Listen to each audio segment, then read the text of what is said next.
The other important issue thrown up by this case, and that causes us both grave concern and dismay, is the decline of ethical and professional standards among lawyers. The conduct of the two appellants within bracket, one convicted of committing criminal contempt of court and the other found guilty of misconduct as special public prosecutor, both of them lawyers of long standing and designated senior advocates, should not be seen in isolation. The bitter truth is that the facts of the case are manifestation of the general erosion of the professional values among lawyers at all levels.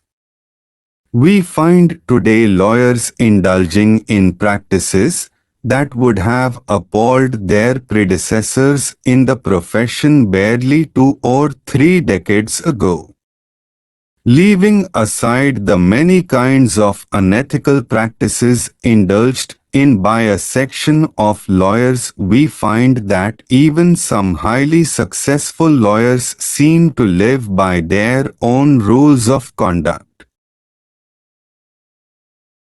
We express our concern on the falling professional norms among the lawyers with considerable pain, because we strongly feel that unless the trend is immediately arrested and reversed, it will have very deleterious consequences for the administration of justice in the country.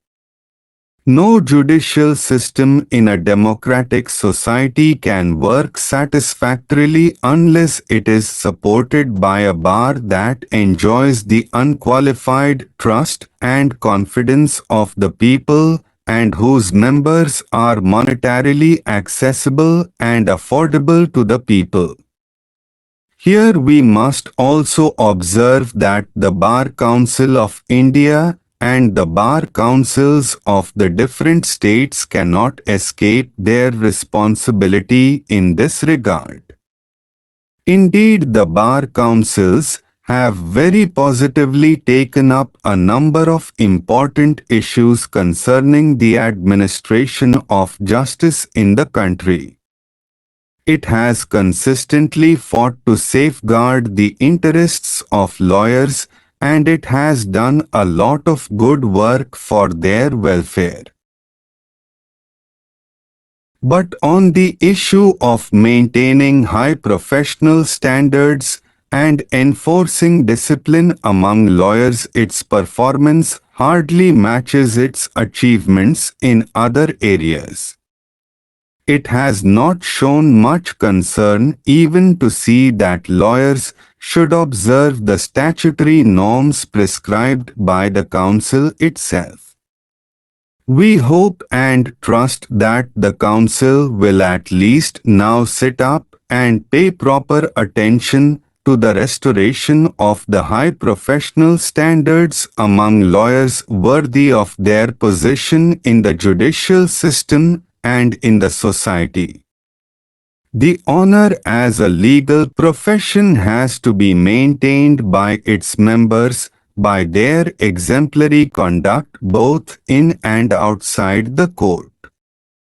The lawyer has to conduct himself as model for 400 others in his profession as well as in private and public life. Society has the right to expect from his ideal behavior. The legal profession is a solemn and serious occupation. It is a noble calling, and all those who belong to it are its honorable members. Although the entry to the profession can be had by acquiring merely the qualification of technical competence, the honor as a professional has to be maintained by its members by their exemplary conduct both in and outside the court.